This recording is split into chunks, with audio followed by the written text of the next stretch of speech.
కర్నూలు జిల్లా నందవరం మండలం తహసీల్దార్గా శ్రీనివాసులు పదవి బాధ్యతలు స్వీకరించారు. విజయవాడ ఏపీ సచివాలయంలో సెక్షన్ ఆఫీసర్గా పనిచేసి నందవరం బదిలీ అయ్యారు. నూతన తహసీల్దార్కు కార్యాలయ సిబ్బంది, డిప్యూటీ తహసీల్దార్, ఆర్ఐ, వీఆర్ఓలు, సర్వేయర్లు పూలమాల వేసి శాలువాతో సత్కరించారు.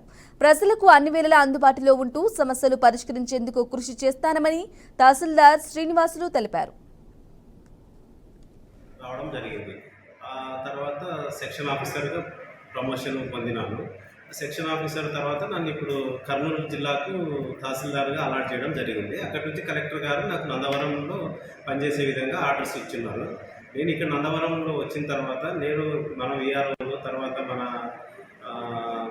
మిగతా వాళ్ళందరి సహాయంతో ప్రజలకు ఏ రకంగా మనము వాళ్ళకున్న సమస్యల్ని తగ్గించాలి లేదా త్వరగా చేయాలి అనే దాంట్లో ఒక ప్రణాళిక ప్రకారంగా ముందుకెళ్ళడానికి నా వంతుగా నేను కృషి చేసి మండల అభివృద్ధిలో మా రెవెన్యూ డిపార్ట్మెంట్ కూడా పాల్పంచుకునే దానికి నేను కృషి చేస్తాను.